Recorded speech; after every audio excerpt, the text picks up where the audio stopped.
अंबाजी भगवान शिव से विलग होकर अपने शरीर को भस्म किया, हिमालय के यहां जाकर के पार्वती जी के रूप में प्रकट हुए। हिमालय पुत्री पार्वती बाल्यावस्था से ही निरंतर ध्यानस्थ रहना शिव अनुराग में। जब किशोर अवस्था हुई, किसी से कोई संभाषण नहीं करती थी माता जी, हर समय भगवान शिव के ध्यान में निमग्न रहना, कठोर तप करना शुरू कर दिया। जो बिल्व पत्र सूख कर गिर जाते थे, माता जी उसको अपने मुख में रख करके पा लेती। एक बिल्व पत्र, अपर्णा, शरीर सूखने लगा। माता जी का नाम अपर्णा। भारी तपस्या। भगवान शंकर को एकदम बोध हुआ कि सती का जन्म पार्वती के रूप में हिमालय के यहां हो चुका है और वो हमारे लिए कठिन तपस्या कर रही है।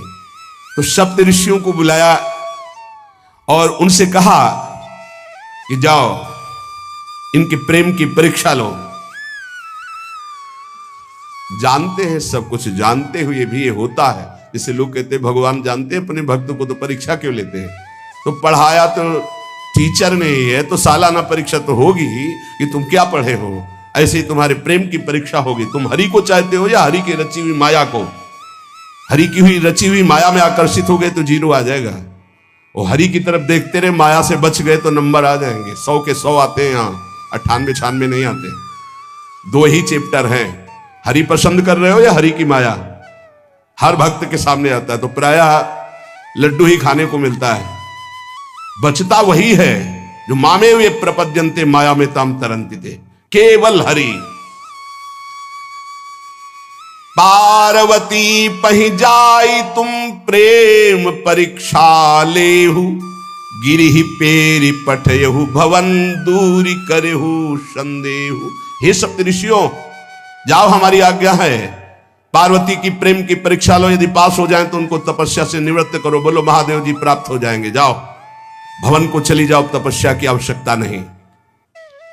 ऋषियों ने जाकर के पार्वती जी को देखा, मानो मूर्तिमान तपस्या विराजमान हो, अस्थिमात्र हुए रहे शरीर, सूखे पत्ते बिल्व के।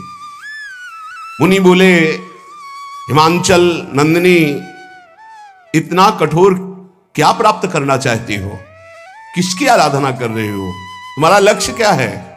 यदि हम सुनने के अधिकारी हों तो आप कृपा करके बता सकती हैं। पार्वती जी ने कहा, मन बड़ा सकुचाता है आपसे बताने में।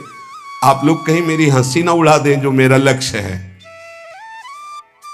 मैंने भी बहुत सिखाने की कोशिश की, लेकिन मेरा मन नहीं मान रहा, हठ पकड़ लिया है। क्योंकि मेरे गुरुदेव ने मुझे जो आकर के बचपन में बता दिया, मैं वही हृदय से स्वीकार कर ली। मनु हठ परा सुनई न सिखावा, चहत बारी पर भीति उठावा। नारद कहा सत्य सोई जाना, बिनु पंखन हम चाहि उड़ाना। मुनियो, वैसे आप भी हंस दोगे। ऐसा लगता है जैसे हम भारी प्रबल धारा में बालू का बांध बनाना चाहती हैं। कहां भगवान शिव और कहां मैं? मेरे गुरुदेव नारद ने बचपन में आकर के कहा, तुम्हारे पति देवाधिदेव महादेव होंगे। बस मैं तब से अपने पति की प्राप्ति की आराधना कर रही हूं। पता नहीं आप मेरी बात सुनकर हंसेंगे कि मानो बिना पंख के मैं आकाश को छूना चाहती हूं। ऋषि हंस पड़े और कहा, बात तो सही है। पर्वत से उत्पन्न हुई हो तो इसलिए तुम्हारी बुद्धि भी हमें लगता है जड़ ही है। नारद के उपदेश से आज तक किसी का घर बसा है? नारद के उपदेश से किसी का घर बसा है? अरे जिसका उपदेश किया उसको बैरागी बना दिया, गृहस्थी तो बनाया नहीं। नारद उपदेश सुनकर किसी का घर बसा हो ऐसा तक प्रमाण नहीं है। देखो, दक्ष के पुत्रों को उपदेश किया, 10,000 एक को 1,000 एक, लौट कर नहीं आए, सब बैरागी बन गए। चित्रकेतु को उपदेश किया, घर चौपट हो गया।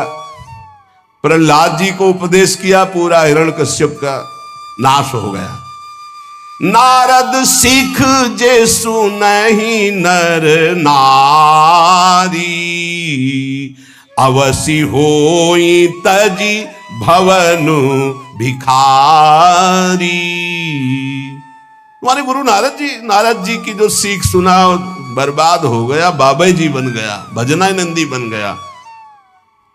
वैसे हम बताएं, नारद जी हैं बड़े कपटी, ऊपर से साधु का चिन्ह, अंदर से कपट। क्या कपट? उसके संसार का नाश कर देते हैं, भगवान से जोड़ देते हैं। मुझे नारद जी की बात कम समझ में आती है। ये उल्टा बोल रहे ऋषि परीक्षा के लिए, गुरु निष्ठा हटाने के लिए, समझ रहे हो? पार्वती जी ने कहा बचपन में मेरे गुरुदेव ने बता दिया, वही में नारद जी की बात आज तक घर किसका? जो नर नारी नारद की बात सुने भवन त्याग करके भिखारी बन गया, प्रमाण है।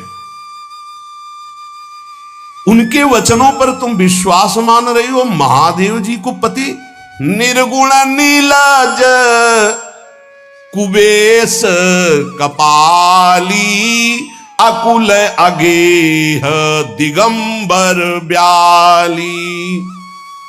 नारद जी ने तुम्हें भगवान शिव को पति बिल्कुल निर्गुण समझो। निर्गुण को बता, दूसरा भी अर्थ होता है और एक अर्थ होता है कि कोई गुण नहीं। नीलाज, नंगे धड़ंगे घूमते कभी कभी। दिगंबर, कोई लज्जा नहीं। कुबेश, भाई सुंदर मुकुट लगाए हो, पोशाक पहने हो, नहीं, चिता की भस्म लगाए, मुंडों की माला पहने, बहुत बहुत बाघंबर डाल लिया, ये कुबेश है। कपाली, मनुष्य के मुंडों की माला। अकुल, आज तक कोई पता नहीं लगा कि किस कुल के हैं महादेव जी, क्योंकि सब कुलों के मूल है, मूल का मूल वही है, उनके मूल कोई है नहीं।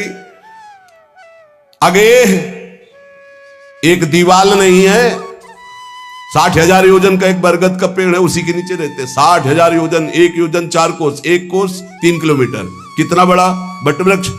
कैलाश में एक वटवृक्ष जिसके नीचे रहते 60,000 योजन का। 6 ऋतुएं शोभा देती उसी वटवृक्ष के। और कोई घर तो है नहीं महादेव जी के। और आभूषण भूल मत करना, बड़े बड़े विषैले सांपों का आभूषण कोई सोना चांदी नहीं पहनते महादेव जी। हमें लगता है ऐसा दूल्हा के लिए ऐसा तप। नारद जी ने ठग लिया तुम्हें, पागल बना दिया तुम्हें। देवादिदेव महादेव के सुनो, इन्हीं ने शिक्षा दी थी सती को। ऐसे बौरे पति मिले, आग में जाके शरीर भस्म करना पड़ा। इसलिए हम तुम्हें बता रहे हैं कि बहुत सुंदर दूल्हा हम देख के आए हैं। हम जान गए थे कि तुम तपस्या कर रही हो।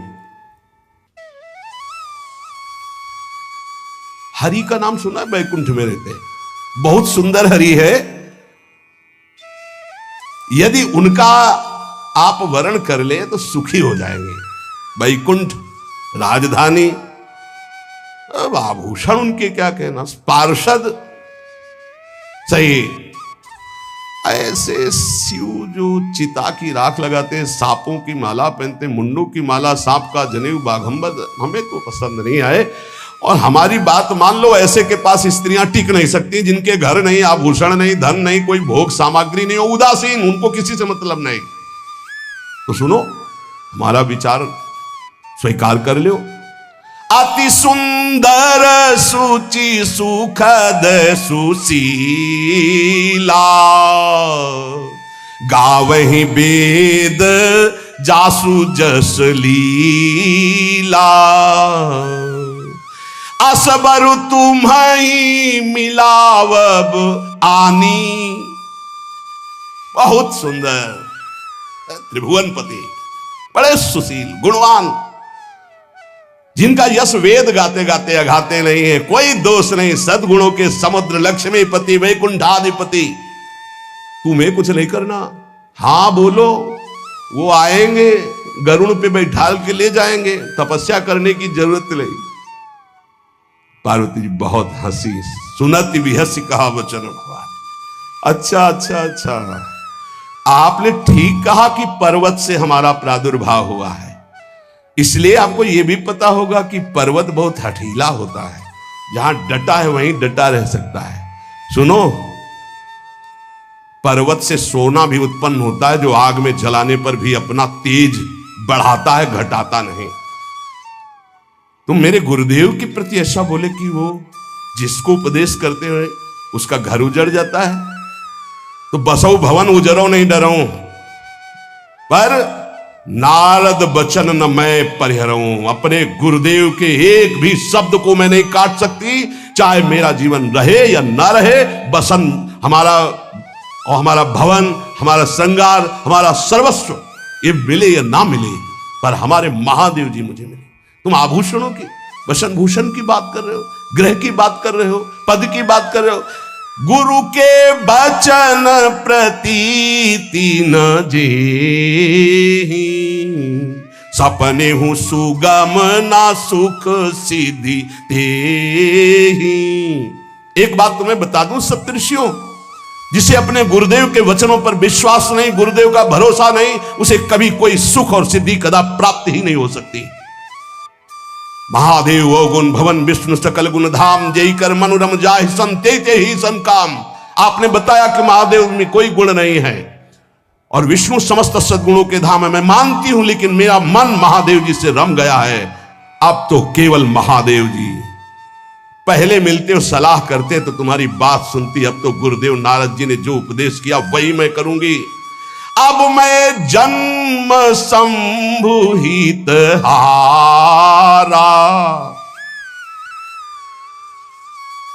को गुण दूषण करे विचार। ये इष्ट निष्ठा होनी चाहिए। अब तो हमारा जन्म आराध्य देव के लिए, अब कौन गुण दोष का चिंतन करे। जन्म कोटि लग रगर हमारी, बरऊ शंभुनता रहूं कुमारी। करोड़ जन्म लूंगी, अगर इस जन्म में महादेव जी ने मिले तो करोड़ जन्म लूंगी, हर जन्म तप करूंगी, पर हमारे प्रीतम होंगे महादेव, पति होंगे महादेव। तजऊ न नारद कर उपदेशु, आपु कहाई सत बार महेशु। हजार बार आकर के, सैकड़ों बार आकर महादेव जी भी कहें कि अपने गुरुदेव के वचन छोड़ दो, तो मैं अपने गुरुदेव के वचनों का त्याग करने वाली नहीं। आप जा सकते हैं, बहुत जगत में कुंवारी कन्याएं और कुंवारे वर हैं, उनका ब्याह करा दीजिए। मेरी तो केवल एक ही बात रहेगी, हर जन्म महादेव जी के लिए। समस्त सप्तऋषियों ने साष्टांग दंडवत की और कहा, जगदम्बा आप नित्य शिव की अर्धांगिनी, भगवान शिव ने ही मुझे भेजा था आपकी परीक्षा के लिए। जाओ, भगवान शिव सब जान रहे हैं, ब्याह पक्का, अब आपको तप करने की जरूरत नहीं है। तुम माया भगवान शिव, सकल जगत पितुमात, नाई चरण सिर मुनि चले, पुनि पुनि हर्षत गात। प्रणाम करके सप्तऋषि गए, हिमांचल से कहा सादर अपनी कन्या को लिवा लाओ और ब्याह की तैयारियां शुरू करो। महादेव जी ब्याह के लिए पहले से ही राजी हैं और समस्त देवता ब्रह्मा जी आज उनके पास जा रहे हैं प्रार्थना करने के लिए। इधर जब पार्वती जी को लेकर हिमालय अपने घर पे आते हैं, तब भगवान विष्णु, समस्त देवता, ब्रह्मा जी कैलाश पहुंचे, जहां भगवान शिव विराजमान थे। सबने स्तवन किया और कहा, प्रभु बहुत दिन से एक लालसा है, सकल सुरन के हृदय शंकर परम उछाहु, निज नैनन देखा चाहई, नाथ तुम्हार विवाह। भगवान विष्णु, ब्रह्मा जी, समस्त देवताओं ने कहा, प्रभु हम सबके मन में एक उत्साह है, आप दूल्हा हो, हम सब बाराती हो, आपका विवाह देखना चाहते हैं। प्रभु ये उत्सव देख ले तो हमारा जीवन सार्थक हो गया, आप हां बोलो। कामदेव के मद को चूर करने वाले आपको दूल्हा रूप में देखना चाहते हैं हम सब। स्वामी का स्वभाव होता है सेवक को सुख देना। पार्वती जी ने अपार तप किया है आपके लिए, आप उनको अंगीकार कीजिए। भगवान विष्णु ब्रह्मा जी की प्रार्थना सुन करके भगवान शिव जी ने कहा तथास्तु, ठीक है ब्याह पक्का। देवताओं ने नगाड़े बजाए, फूलों की वर्षा होने लगी, देवाधिदेव महादेव की जय के नारे कैलाश में गूंजने लगे। सप्तऋषि भगवान शिव के पास आए, कहा प्रभु बड़ी अनन्य है पार्वती जी, आपकी अखंड प्रेम है। हमने बड़ा छल करके उपदेश किया, लेकिन उन्होंने कहा कि मैं नारद जी का उपदेश नहीं त्याग सकती, करोड़ों जन्म लूंगी और हर जन्म महादेव जी के लिए। भगवान शिव जी की आंतरिक वृत्ति जो पार्वती जी की प्रीति की है उसे कोई नहीं जानता। बहुत विरह में रहे, ऐसा न समझे कि देवाधिदेव महादेव जी परम उदासीन है, नहीं। सती जी के वियोग में बड़ी विचित्र दशा महादेव जी की हुई थी। सप्तऋषि फिर गए पार्वती जी के पास और कहा अभी बीच में एक घटना घट गई, कामदेव गया था महादेव जी की समाधि को भंग किया, तो महादेव जी ने कामदेव को भस्म कर दिया, तो अब ब्याह का मतलब क्या रह गया। भवानी ने कहा तो तुम क्या अभी तक भगवान शिव को कामयुक्त देखते थे क्या? क्या तुम समझते हो तुम्हारे जान काम अब जा रहा? अरे अब लग शंभु रहे सभी कारा। तुम्हारी नजर में अभी तक भगवान भिखारी थे और अब काम को भस्म किया है। अरे हमने भगवान शिव की आराधना की, हमारे जानी सदा शिव जोगी, अज अनवद्य अकामो अभोगी। मैंने तो शिव को सदा ही योग संपन्न ब्रह्मबोध देखा है। वचन और कर्म से, मन से मैंने यदि भगवान शिव को अपना स्वामी माना है, योगी, अजन्मा, अनिंद्य, काम रहित, भोगहीन, तो निश्चित मुझे प्राप्त होंगे। भगवान शिव के पास फिर सप्तऋषि गए, बोले प्रभु गजब की निष्ठा है, केवल आपके प्रति प्रेम है। ब्रह्मा जी ने लगन रची, सप्तऋषियों को बुलाया और कहा ब्याह दोनों तरफ, ये लड़की पक्ष की लगन, ये वर पक्ष की लगन। ब्याह तय हो गया, दिन नक्षत्र घड़ी, नगाड़े बजने लगे, देवताओं के लिए सुमन वृष्टि हुई। ब्रह्मा जी ने सबको बुलाया, हिमालय ने सबको निमंत्रण दिया, बड़े बड़े पर्वत भेंट लेके आ रहे हैं, बड़े बड़े रसनिधि समुद्र भेंट लेकर के आ रहे हैं। वहां भोजन पान के लिए हिमालय के पास कोई कमी थोड़ी थी, रस की नदियां बह रही थी, विविध प्रकार के रस, विविध प्रकार के फल, विविध प्रकार के भोग वहां सब व्यवस्थित किए जा रहे हैं। ब्रह्मा जी ने कहा देखो सबसे पहले नारायण की समाज रहेगी, दूल्हे की नहीं रहेगी, नहीं तो गाली ही पड़ेगी। हिमालय के यहां प्रवेश पाने के लिए बरातियों में सबसे पहले नारायण, फिर देवराज इंद्र का परिकर, वायु देवता, अग्नि देवता, सब देव, सबसे पीछे दूल्हा की बारात।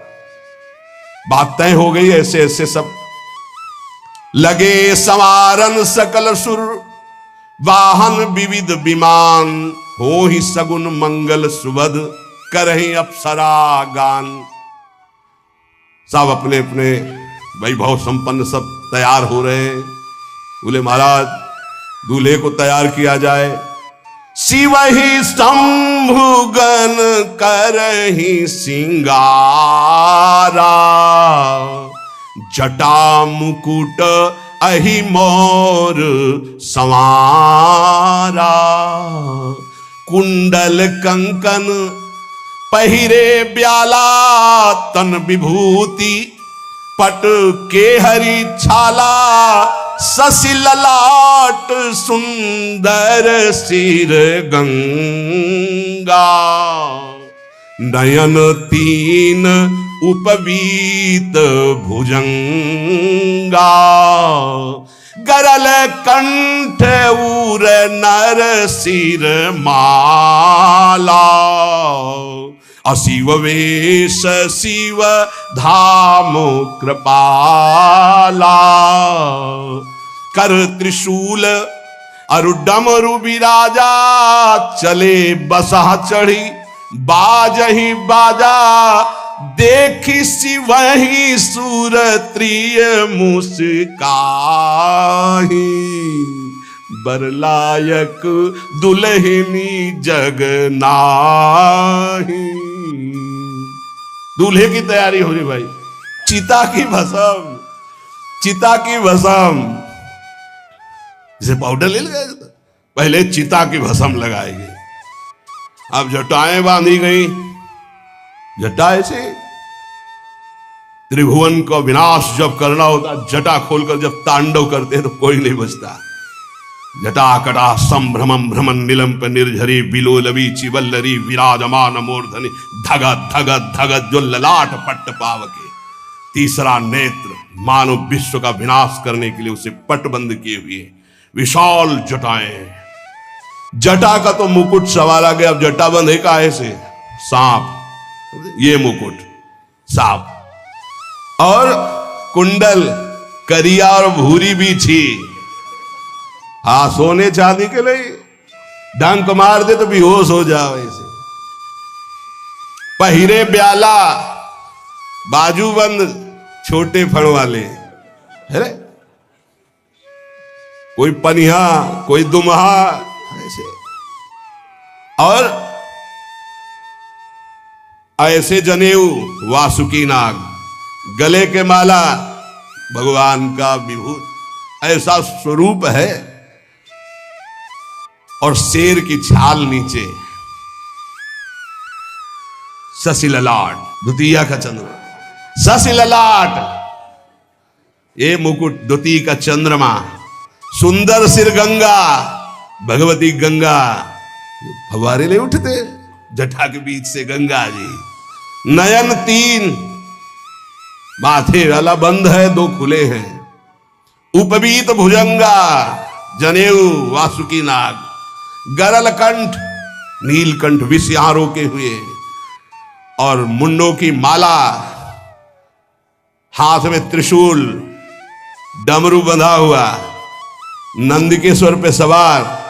बोले ऐसे दूल्हा के लिए दुल्हन तो त्रिभुवन में नहीं मिलेगी, ऐसा दुल्हन कहां मिलेगी। अच्छा, दूल्हा सज गया, ब्रह्मा जी ने देखा, बोले महाराज आगे आपकी सवारी। नारायण भगवान उनके चतुर्भुज पार्षद, शोभा सुगंध सौरभ, आगे गरुड़ पे सवार, पीछे हंस पे सवार ब्रह्मा जी अपना परिकर, देवराज इंद्र, भगवान विष्णु जी दूल्हे की तरफ देखे, बोले महाराज विष्णु कहा अस बिहस तब बोल सकल दिशराज, बिलग बिलग होई चलो सब निज निज सहित समाज। कोई भी दूल्हे के पास मत फटको, पीछे रहने दो, सब अलग अलग समाज चलो, नहीं पानी नहीं मिलेगा हिमालय के अगर आगे ये हुई तो। अब तो वर अनुहारी बरात न भाई, हंसी करहियो पर पुरजाई। नारायण ने कहा कि दूल्हा के अनुरूप ही हम सब बराती नहीं भैया, दूल्हा सबसे पीछे, सब बराती क्रम से पहले हम, फिर ब्रह्मा जी, फिर देवराज इंद्र, ऐसे सब। भगवान शिव ने कहा तुम अपने पार्षद सब लिए हो तो हम बुलाते हैं। श्रृंगी निकाली, जे ही बजाया तो भगवान शिव के पार्षद आ गए। शिव अनुशासन सुनि सब आए, प्रभुपद जलज शीस तिल, जय हो महाराज की आज्ञा करो। अरे बोले विवाह हमारा बहुत दिलों से आओ। भुचप्पा जैसे देखो ना, अगिया बैताल। हाँ अब कैसे शिव के बराती हैं, जरा ये आगे पार्टी तो निकल गई बंदनी। ये जो भगवान शिव ने बुलाया बरातियों को, अपने साथियों को, को मुखहीन विपुल मुख काहू, बिनु पद कर को बहुपद बाहू, विपुल नयन को नयन विहीना, रिष्ट पुष्ट को अति तन खीना। किसी के एक को मुख नहीं, केवल मांसई का पिंड है, और किसी के पूरे शरीर में मुख है। किसी के एक भी हाथ पैर नहीं है, लुढ़कता चल रहा है। और किसी के बहुत से हाथ पैर हैं, किसी के नेत्र नहीं है, किसी के बहुत नेत्र हैं। बड़ा विचित्र। किसी के हड्डी हड्डी है तो कोई बहुत मोटा है, कोई बहुत पतला है। तन खीन को अति पीन, पावन को अपावन, गति धरे भूषण कराल, कपाल कर सब सद्य सोनित तन भरे।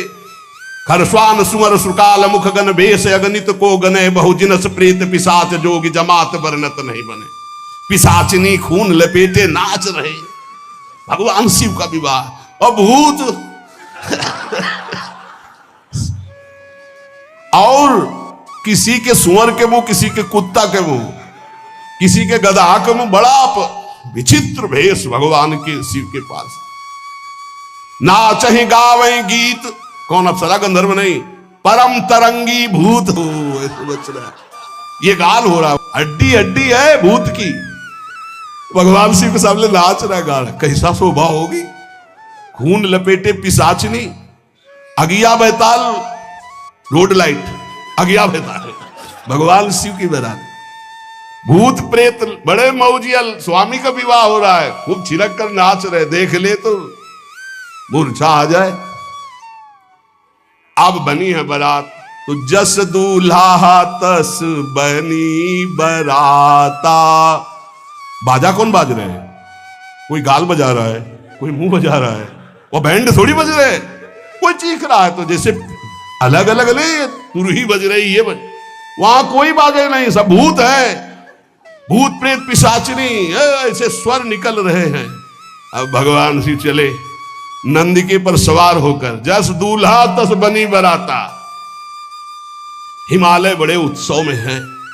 देवाधिदेव महादेव जी की महिमा हिमालय की पत्नी से नारद जी ने सब सुना रखी है। अब तो जितने भी सुंदर सुंदर सब पदार्थ, सब व्यवस्थाएं, सब किए, हाथ जोड़े खड़े हैं। जगदम्बा जहां विराजमान है, वहां सिद्धियों की कौन सी कमी है। ये हुआ कि जय हो, बारात पधार रही है। सामवेद का गान करते हुए गरुड़ पर विराजमान भगवान नाथ। सब हिमालय वासी ओहो धन्य है, धन्य। यही दूल्हा है, बाराती है। दूल्हा तो भी बहुत है, सुंदर होंगे, सब देख के लुभायमान हो गए। नारायण परिकर सब। पीछे देखा हंस पर सवार भगवान ब्रह्मा जी, चतुर्मुख, वेद सब। दूल्हा पीछे, गांव के नगर के लोग है ना, ये दूल्हा नहीं, सयाने लोग कहते हैं दूल्हा। दूल्हा तो ये तो ब्रह्मा जी है, देवराज इंद्र। ये दूल्हा नहीं, नहीं नहीं, ये दूल्हा नहीं, ये दूल्हे की बाराती है। वो गजब, इतने सुंदर दूल्हे के बाराती, तो दूल्हा तो फिर बहुत हृदय में आनंद है, उत्साह है। नगर की बालक बालिकाओं, नववधुओं को ऐसे देख रहे, दूल्हा कौन है ऊपर से चले। जब सब निकल गए तो बहुत हृदय में आनंद था कि अब दूल्हा के दर्शन होंगे। जो ही दूल्हा की पार्टी आई, शिव समाज जब देखन लागे, भीतरी चले बाहन सब। जितने अगवाली कर ले आए थे, धोती संभाल के जान बचा के भागे। जो बड़े बूढ़े थे, जो महिमा सुने थे, वो धरि धीरज ताहा रहे सयाने। बड़ी हिम्मत करके रुके कि शिव हैं। लेकिन जो नौजवान बालिका, बालिकाएं, बूढ़ी, नौबहुएं, ये को वहां मंगलाचार में नहीं टिकी, सब अगवानी पे भाग पड़ी। धीरज धर करके बालक घर में पहुंचते, जवान पहुंचते, बहुएं,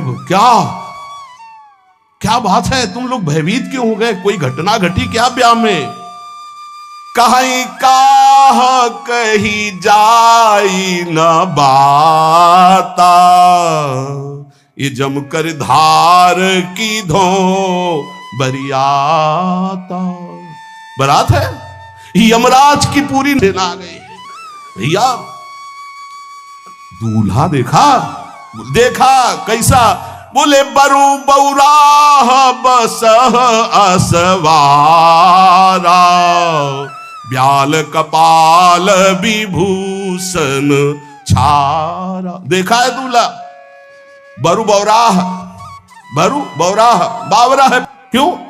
बैल पे सवार है, सांप की माला पहने, भस्म चिता की लगाए, मुंडों की माला। अरे पूछो मत, ऐसा दूल्हा। दूल्हे के सरितन छार ब्याल कपाल भूषण नगन जटिल भयंकरा संगभूत प्रेत पिशाच जोगिल बिकट मुख रजनी चरा। जी के लौट के बता रहे, भाग्य मनाओ, जो जियत रहा है बरात देखत पुण्य बढ़ते ही कर सही।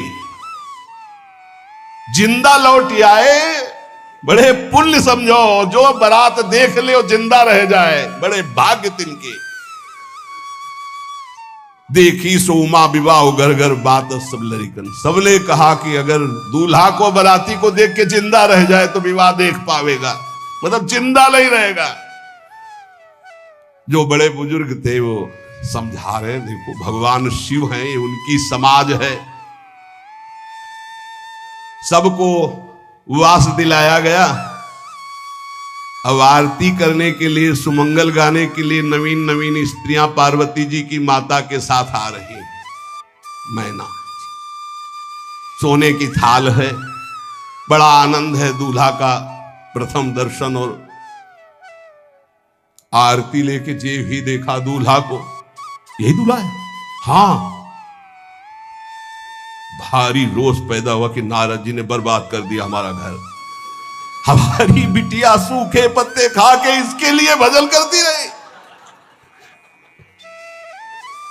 मैना जी ने पीछे मुड़ के देखा, एक भी नहीं स्त्री थी, अकेले थाली लिए खड़ी थी। लौट के आई, उन्होंने कहा कि सब भाग क्यों पड़ी? बोले प्राण बचाए, ऐसे ऐसे करिया फुसकार रहे थे। कोई थाली पटक दी, आरती की गई। पार्वती जी को गोद में बैठाला और रोने लगी। बिटिया ऐसे के लिए भजन किए हो, ऐसे के लिए तपस्या किए हो? आंसू भर के कहा कि विधाता की बुद्धि मारी गई। जिसने तुम्हारी जैसी सुंदर कन्या, वो ऐसा बावरा दूल्हा, ये संयोग रचा है। बुद्धि खराब हो गई ब्रह्मा की। कसकीन बरु बौराह विधि जय तुम्हें सुंदरता। त्रिपुर सुंदरी भगवती पार्वती जी। अरे जो फल लगना चाहिए कल्प तरु में, वो बमूर में लग रहा है। ये आज वही दिल उत्सव, ब्याह का उत्सव भगवान सिंह। अच्छा तो मेरा निर्णय सुन लिया जाए मैना जी का। अगर मेरी बात नहीं मानी गई तो हिमालय के शिखर से अपनी बेटी को लेकर गिर के आत्महत्या कर लूंगी, ब्याह नहीं होने दूंगी। फाइनल। तुम सहित गिरते गिरो पावक जरो, आग में जल जाऊंगी अपनी बेटी को लेके, समुद्र में डूब जाऊंगी, लेकिन ऐसे बोरे बोरा जो ये बर है इसके साथ ब्याह नहीं होने दूंगी, पक्का। सब रोने लगी मैना जी का आदेश सुनकर। मैना जी कहती, हाय मैंने नारद जी का क्या बिगाड़ा था? नारद कर में काह बिगाड़ा, भवन मोर जिन बसत उजारा। कितना बढ़िया सब चल रहा था। बेटी को उपदेश किया कि वर तुम्हारे शिव देवाधिदेव महादेव, बर्बाद कर दिया सब। ऐसा दूल्हा। सच्ची मैं ठगी गई नारद जी के द्वारा, पर अब अपना घर बर्बाद नहीं होने दूंगी। क्या जाने नारद जी बेटी का प्रेम क्या होता है। बांझ कभी प्रसव की पीड़ा जानती है? क्या जाने बाबा जी है हमारी बेटी हो ऐसा दूल्हा। जब देखा कि मां बहुत गुरुदेव को उल्टा सीधा बोल रही है, तो उन्होंने कहा, माता विचार पूर्वक। जननी ही बिकल बिलो की भवानी, बोली जुत विवेक मृदुबानी। मां विचार पूर्वक, तुम क्यों ऐसा आलाप कर रही हो? अगर मेरे भाग्य में ऐसा पति लिखा है तो तुम टाल नहीं सकती। कर्म लिखा जो बाउर ना हो, तो कत दोष लगाई काहू। तुम सन मिटे की विधि के अंका, व्यर्थ ले हो जनि मातु कलंका। मां मेरे भाग्य में ऐसा ही लिखा है, आप व्यर्थ में क्यों रो रही? जब पार्वती जी की ऐसी करुण बात सुनी तो सब स्त्रियां रोने लगी, विधाता को दोष लगा रही। नारद जी के पास हिमालय गए, बोले हम तो संभाल लेंगे, घर में सब गड़बड़ हो गया। अरे इनको समझाते कि ठीक से आते, कैसे आए हैं ये, जैसे विनाश कर ले आए हो। अरे ब्याह कर ले आए, घर में सब बिगड़ गया, मैना बिखर गई, ब्याह बंद, अब नहीं होगा, संभालो जाके। नारद जी गए और जाकर के मैना को कहा, देखो ये इनका बाहरी रूप है, ये जो आपके यहां पार्वती के रूप में जन्मी, ये नित्य इनकी अर्धांगिनी सती है, जो यज्ञ भवन में शरीर छोड़ करके आपके यहां जन्मी, ये इनकी नित्य संगिनी है। आप ऐसा शोक मत कीजिए। नारद जी विविध प्रकार से माता को समझाया। इनके द्वारा एक भ्रम हो गया था, तो इनको शरीर त्यागना आवश्यक हो गया। जब भगवान श्री राम सिया जी के लिए हे खगे मृगे मधुकर श्रेणी तुम देखी सीता मृग नैनी ऐसा पुकार रहे, तो भगवान शिव ने प्रणाम किया और सती जी के मन में संशय हुआ। सती जी ने सीता वेश धारण किया। जब भगवान शिव ने जाना तो उसी समय त्याग कर दिया था कि अर्धांगिनी रूप में अब कभी स्वीकार नहीं करो, क्योंकि पूज्य माता का रूप आपने धारण किया। तो मूल बात ये थी, इसीलिए योगाग्नि में जाकर शरीर को भस्म कर दिया और आपके यहाँ पार्वती जी के रूप में जन्मी है। जब नारद जी ने बताया कि आप बिल्कुल धैर्य रखिए, भगवान शिव का वैभव आपने देखा नहीं, ये इनका बाहरी रूप है, समझाया मैना को तसल्ली। बोले अभी दूल्हा रूप आपको दिखाते हैं, आप चुप रहिए। तब मैना के हृदय में कुछ शांति हुई। जितने गांव के नगर के सब लोग थे सबको सूचना पहुंची, डरो मत, भगवान शिव है, ये लीला कर रहे हैं। अभी नारद जी गए और बोले विवाह करना है कि नहीं करना, शंकर जी से कहा। बोले आए इसीलिए, बोले ये सब बंद करो आप, ये रूप से विवाह होता है, वह हमारी सारी जो बिचौलिया में पीट रहे हैं हम, उधर जाओ तो उधर, ये रूप हटाओ। बोले कौन सा रूप धारण करें, दूल्हा रूप धारण करो। भगवान शिव ने जे भी, बहुत सुंदर शिव है, कर्पूर गौरम जैसे चिदानंद, 16 वर्ष की अवस्था, हाथ में दर्पण और अद्भुत मुकुट धारण किए हुए, जटाएं ढकी हुई, गौरवर्ण, वो सुंदर रूप जो देखे सो मोहित हो जाए। ध्याये नित्यम महेशम रजति किरणिभम चारु चंद्रावतंसम। कैसा सौंदर्य रूप महादेव जी का। चलो अब जो जेवनार के लिए सब शुभ नववधुएं सब मैना जी को बुलाया, देखो दूल्हा आ रहे हैं, एक एक कदम ऐसे चल रहे, संभाल संभाल के जैसे चलना सीख रहे हो। तांडव करने वाले चरण है, पर नारद जी ने तो अब नहीं, नव किशोर अवस्था, हाथ में दर्पण, वो सुंदर रूप भगवान शिव का, एक एक कदम बारात में जो देखे सो मोहित। मैना ने कहा हो अहो भाग्य, ऐसे दूल्हा। बोले वही हैं जो नंदी पे सवार थे, इनके स्वरूप को जानना बड़ा कठिन है। अब जो सुंदर जेवनार हुई बरातियों के साथ भगवान शंकर की बड़े मधुर गीत गाए जा रहे हैं। मुनियों ने फिर हिमवान को लगन पत्रिका सुनाई। विवाह का ठीक समय देख करके समस्त देवता और वेद स्वयं मूर्तिमान होकर वेद उच्चारण कर रहे हैं। भगवान शिव का पाणी ग्रहण संस्कार हो रहा है। पार्वती जी जब श्रृंगार करके सभा में आई ब्याह मंडप पे, तो कोई ऐसा नहीं था जो देखकर मोहित न हो गया हो। त्रिपुर सुंदरी अंबा है, लेकिन सब ने उनके श्री चरणों में सर झुकाया, क्योंकि जगदात्मा महेश पुरारी, जगदंबिका जानि भव भामा, सुरन मनन मन कीन प्रणाम। ऐसा सुंदर रूप अंबा जी का त्रिपुर सुंदरी है। जब वो दुल्हन रूप में पधारी, कोई भी ऐसा नहीं था जो एक बार देखकर मोहित न हो, पर सब श्री चरणों में, क्योंकि जगदंबिका है, भगवान शिव की आद्या शक्ति है। सुंदरता मर्याद भवानी, जाय न कोटि बदन बखानी।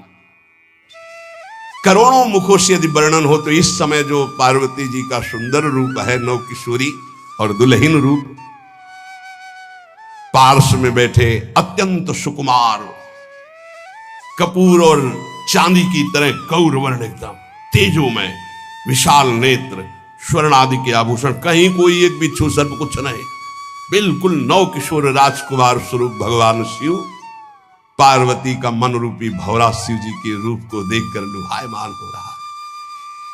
आज्ञा भई, ब्याह प्रारंभ हो। आश्चर्य की बात, गणेश जी का पूजन सबसे शुरू हुआ। लियो, मुनि अनुशासन गणपति पूजे शंभु भवानी।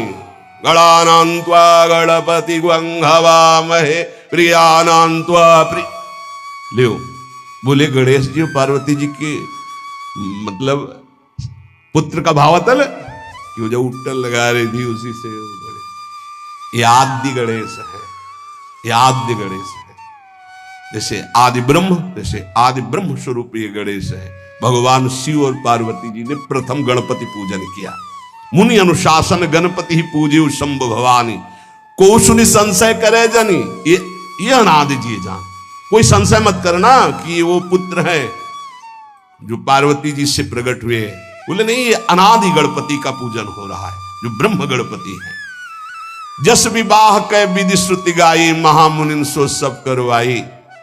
गही गिरीश कुश कन्या पानी, भवई समर्पी जानी भवानी। पाणी ग्रहण संस्कार किया, कन्यादान। ये बहुत बड़ा गृहस्थ धर्म में परम पावन है। देखो जो हमारी पूर्व धर्म मर्यादा की संस्कृति कितनी पावन संस्कृति है, जिसको आज हम भूलते चले जा रहे हैं, मनमानी आचरण करते चले जा रहे हैं। इसलिए गृहस्थ भी सुखमय नहीं रह गया है। गृहस्थ अगर धर्म के अनुसार हो तो उसको परम पद की प्राप्ति होती, परम मंगल होता है। बहुत ये जो हमारी धर्म मर्यादा है बहुत सुख देने वाली है, लेकिन इसका प्रतिदिन उल्लंघन ही होता जा रहा है। न माता से मतलब, न पिता से मतलब, मनमानी आचरणों से मतलब, जो मन जैसे आवे वैसे बहे, ये हमारी धर्म मर्यादा। देखो स्वयं भगवान कैसी मर्यादा है, पानी ग्रहण कर रहे, कुछ जल मंत्र, ब्रह्म ऋषि साक्षी, फिर पानी ग्रहण। पानी ग्रहण जब कीन महेशा, ये हर से तब सकल सुरेशा। वेद मंत्र मुनि बर उच्चरहि, जय जय जय शंकर सुर करहि। बाजहि बाजन विविध विधाना, सुमन वृष्टि नभ भय विधि नाना। जिस समय पाणी ग्रहण भगवान देवादिदेव महादेव रंबा पार्वती का हुआ, समस्त देवता मुनिगण वेद मंत्र उच्चारण करते हुए जय हो जय हो जय हो, विविध बाजे बज रहे, पुष्पों की वर्षा हो रही। हर गिरजा कर भयउ विबाहु, सकल भुवन भरी रहा उछाहु। भगवान शिव और पार्वती जी का विवाह संपन्न हुआ। बहुत कुछ श्री चरणों में भेंट रख करके हिमांचल ने प्रार्थना की, प्रभु आप तो कृपा के समुद्र हैं, अगर मेरी पुत्री से कभी कोई गलती हो जाए तो क्षमा करना। नाथ मामम प्रांशम ग्रह किंकरी करेहु, क्षमेहु सकल अपराध वही प्रसन्न वरुदेव। हे शिव आपसे एक ही प्रार्थना है, मेरी पुत्री अबोध है, कभी कोई गलती कर दे तो हे नाथ मैं क्षमा चाहता हूं, मेरी पुत्री से कभी आप रुष्ट मत होना। बहुत प्रकार से भगवान शिव ने उनको आशीष दिया, ढांढस बंधाया। फिर भगवान शिव और उमा आनंद पूर्वक कैलाश पधारे। चरित सिंधु गिरजा रमन, वेद न पावहि पारू। बरने तुलसी दास किमी, अतिमति मंद गवा। तेरे भगवान शिव की महिमा को तो वेद नहीं पार पा सकते। गोस्वामी तुलसीदास जी कह रहे मैं भला उस महिमा को कैसे गा सकता हूं, मैं तो गवार बुद्धि का हूं।